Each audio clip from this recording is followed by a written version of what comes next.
Good afternoon, I'm Jess De Los Santos. This is One News Now.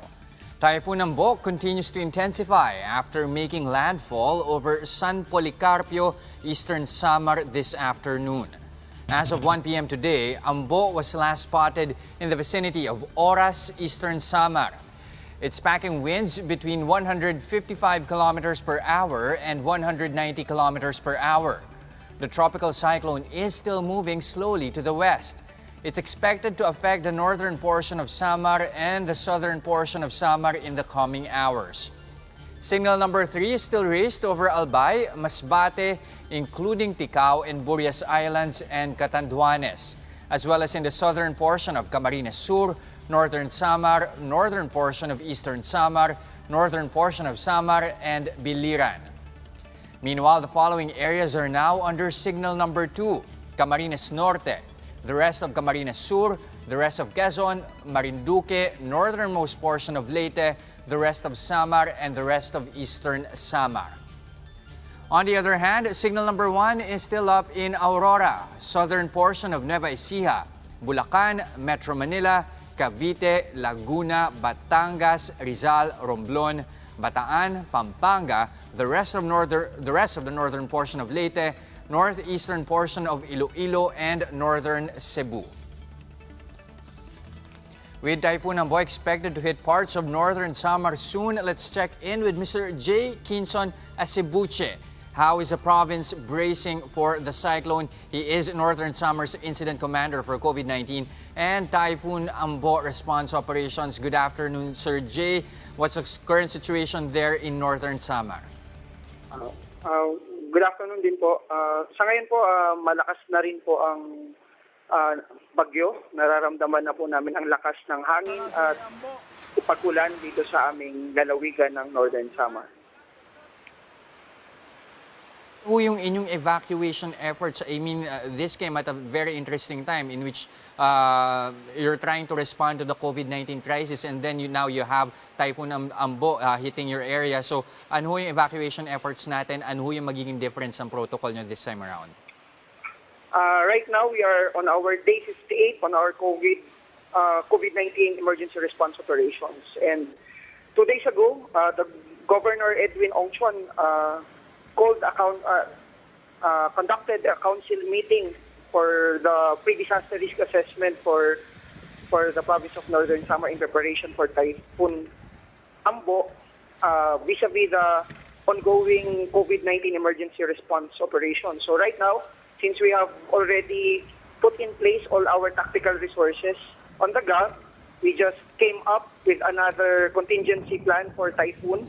And this time, aside from our ongoing minimum health standards being in place, so we conducted already forced evacuation across our municipalities in the province of Northern Samar. So right now, the message was clear, the guidance was very clear when Governor Edwin Ongchuan asked the local chief executives and all other functionaries to observe 2 things. Number 1, the evacuees should wear face mask, and number 2, the evacuees shall also observe social distancing measures.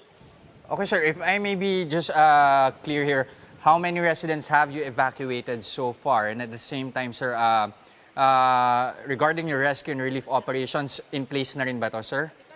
Yeah.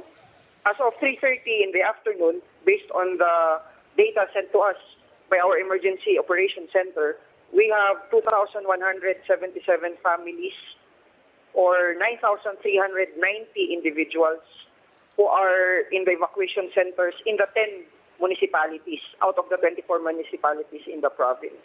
So the Provincial Social Welfare and Development Office, who is in charge of our camp coordination and camp management, as well as the preparation of food and non-food items, they have already prepositioned our relief items or relief packs in our designated warehouse, as well as the assistance being prepared by the Department of Social Welfare and Development Regional Office. So we're confident that we have enough relief packs to be distributed to our evacuees and affected families after this onslaught of typhoon.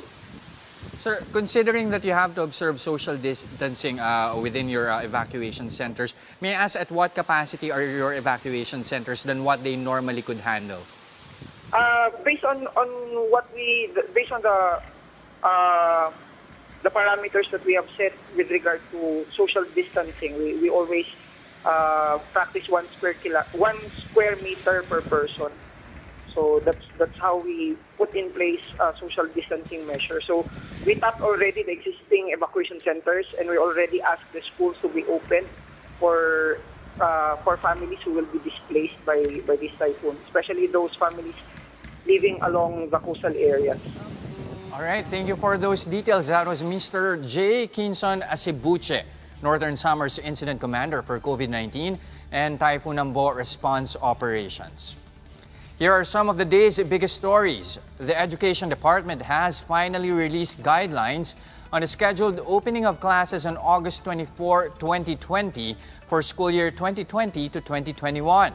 However, the DepEd says this does not necessarily mean schools must conduct face-to-face learning in the classroom just yet.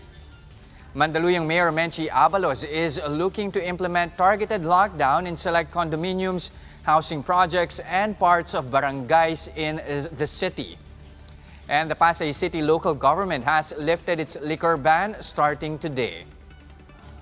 For more updates, follow News 5, the Philippine Star and Business World Online. I'm Jess De Los Santos. We are One News.